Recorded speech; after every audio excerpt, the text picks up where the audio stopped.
Alright, I'm going to make this video, and, it's probably going to upset a lot of people, and that's fine. And there's probably a lot of people who have differing opinions. That's fine also. But I'm going to give you my opinion, and based on some facts, as to why I believe marijuana is just one big reverse psychological psy-op, and in and of itself actually bad, harmful for human beings. And I believe that the history of the use of marijuana and its benefits, etc., are all flawed and have been fabricated as part of the psy-op.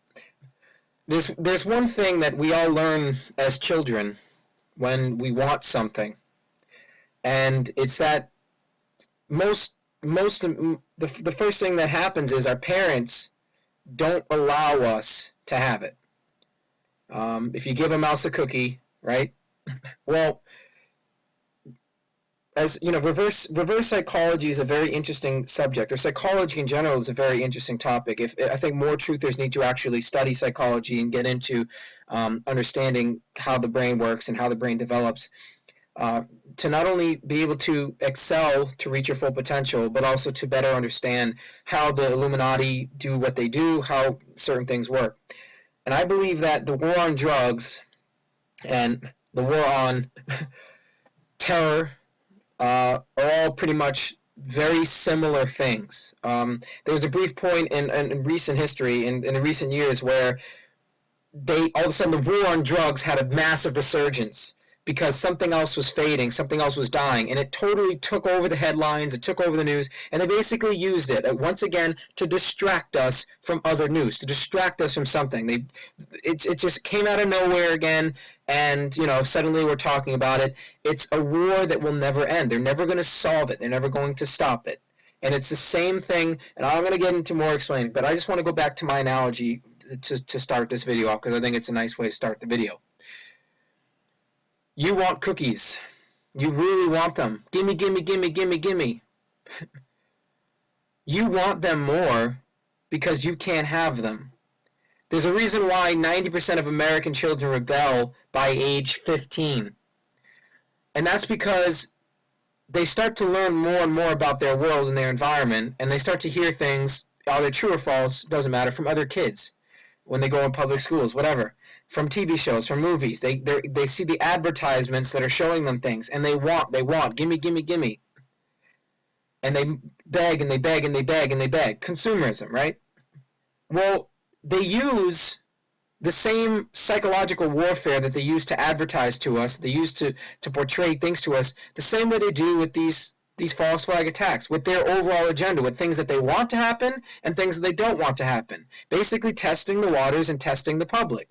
It's similar to something like saying, PETA, remember PETA, and then that died? PETA, we're going to censor the internet, and in God we trust, we're going to take in God we trust off the dollar bills. Like, gotcha, dipping our fingers in, you did it, you tested the waters for us, you got all fucking upset, and we weren't even going to do it anyways.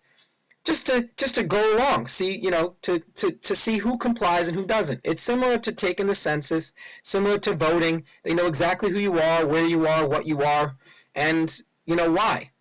And that's because you comply and you keep putting your 2 cents, literally and metaphorically speaking, into investing in these things, in these issues that are all being planned. They already have the end result. They just need us to, again, problem, reaction, solution. So you have all these politicians and all these people coming out thinking, marijuana is bad, blah, blah, blah, goo-goo, and they're making it seem like, we're the modern age, prohibition guys, and want people to hate them because everyone just wants to be free and they want to do these kinds of things. People seem to forget that it's no new thing. Marijuana has been introduced into the United States in the 60s to quell the population of the hippie population, which back then started out as a very awesome movement. But modern hippies are all fucking, whatever. Well, marijuana was introduced, who they used? They used, again, media. bands. First, classic rock bands, if you go back and actually listen to albums of classic rock artists, most of the artists were actually speaking about things. The Beatles, the Rolling Stones, Led Zeppelin, all Bob Marley, all these other, there's so many people who spoke out against the government and were actually speaking out against things. There's a lot of flat earth songs too. There's a reason why, and again, there was a lot of political activism, a lot of stuff because anti-Vietnam war. Remember that. People didn't want the United States to go into war with Vietnam, and they were protesting. It was one of the first, and I think last, protests, and instead of killing everybody, because that, they don't do that anymore, that kind of stopped, what did they do? Well, they introduced drugs. And it was like killing two birds with one stone. You had the Black Panther movement, which they started to introduce the selling of crack cocaine and all these other things, and basically created the pushers, basically created the movement of today's modern drug trade and how people stand on street corners and push drugs, and why neighborhoods are the way they are, impoverished neighborhoods and impoverished places in the United States. This really all kind of took hold. Drugs have been around and introduced, with the immigrants that have come into this country ever since its inception. But the real, gateway drugs and the real effect that drugs had, that they really started to realize they could use these drugs to dampen, as basically psychological warfare, chemical warfare. It's just another form of chemical warfare, and people today, even most truthers, seem to forget that. Now, I'm going to get to I'm going to drop these points, and I'm going to try to correlate the information why, to try to, bring you in to better understand my opinion. In the 60s, yes, there was a massive revolution where people had such respect for nature, for freedom, and they were on the verge of overtaking the government. There was a lot of, standing outside the White House. There was a lot of protests, and everything was very peaceful. It was, going well. In music, they started to get popular with, artists, and people who became famous and had money and influence were part of the same cause. But not until drugs were introduced. No, sirree, Bob. No, not quaaludes, cocaine, marijuana, most importantly. Started to dumb down the population. And this is my main point for this entire argument, is that marijuana dumbs down the population. It's just another tool to dumb down the population, to quell riots, to quell revolution, to quell the population and keep them docile, obedient, and more susceptible to the programming, okay? Look around you. Whether it's coming from illegal sources or medical sources, look at the people who do this. They don't even use it it's just pure recreation and pointlessness. And these are some of the worst people to talk to, some of the worst people to hang out with. They're just fucking aggravating. They're slow, they're dumb, they're way too calm, they're horrible at making decisions. First of all, it just smells bad. It smells disgusting, so that's a fucking negative. Like, why would anyone want it? Just smells fucking gross. So there's that. There's so much about, marijuana that it is so redundant, so ridiculous, so why people continue to use it. And again, I think that people have been fooled by one massive conglomerate reverse psychological operation, one massive psy-op, and I think it was all part of the plan for the politicians to come out and we don't want, blah, blah, blah, make it seem like, hooty-tooty white guys and, stiff shirts and shit, and everybody, oh, no, we need that, legalize it. Now, look what they have. They have their winning candidate. They have all this stuff. Legalize it. Now everything's being legalized everywhere and yada, yada. Let's get the whole country right when they need it. Right when they need it, because remember, it was always constantly opposed. It was always opposed when there was all kinds of other crucial things going on. But now, the moment in time where it makes the most sense to quell the population, we'll legalize it. Of course they will. Of course it's going to be legalized, and of course everybody's going to change their mind about marijuana. Now here's another thing I find interesting, and I find it very important to note. Cancer charity. We still don't have a fucking cure for cancer, do we? People give tons and tons of money to cancer charities all the time. They come out with absolute butt kiss. And yet, when do they ever tell you that something cures cancer, or something has the potential to subdue cancer or treat cancer? And we believe them hand in hand. You think they would tell us that? And yet they're telling us, you think they just give that information out? See? They wouldn't tell you the actual holistic natural ways to cure cancer. They're giving you exactly what you already know, what you really know and believe and need in your own mind for free. the power of belief, the power of spiritualism, the power of to believe that you are safe, to believe that you are healthy, to cure yourself within your own body, your own mind. You don't need drugs. You don't need marijuana. You don't need any of that shit. But yet they're using that half-truth to sell the fact, and it makes it even more so attaching to people because, oh, it's a plant, it's natural. I mean, you gotta be absolutely fucking retarded to be falling hand in toe into the, you know, whatever, into this marijuana scam. Because they are making money. That's the point.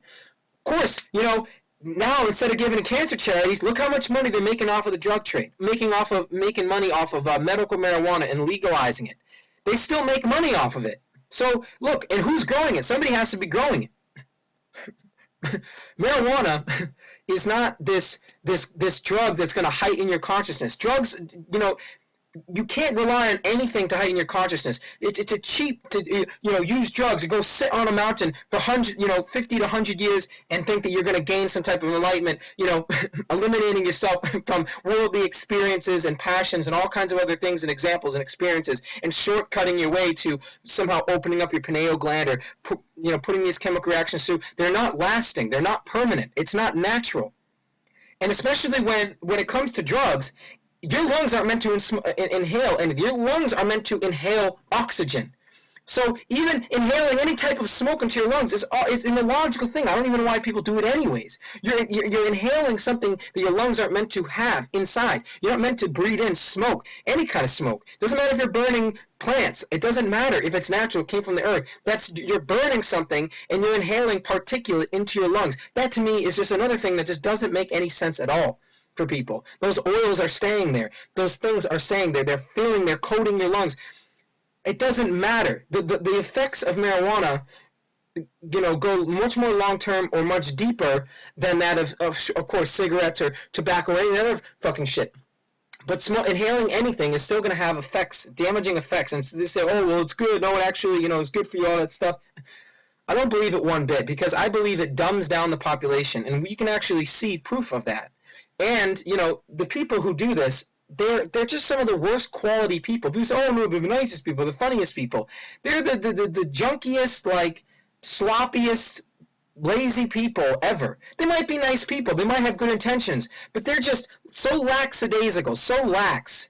It's ridiculous. You can't rely on these people. And you imagine you have a bunch of these people walking around your city streets, and kids, teens, young adults, all using it as this, you know, they keep being fooled by the, no, you can't have it, no, you can't have it, no, you can't have it. Okay, now gimme, fucking Psy-op. They're falling into the same type of reverse psychological, the same type of shit that they did when they were children.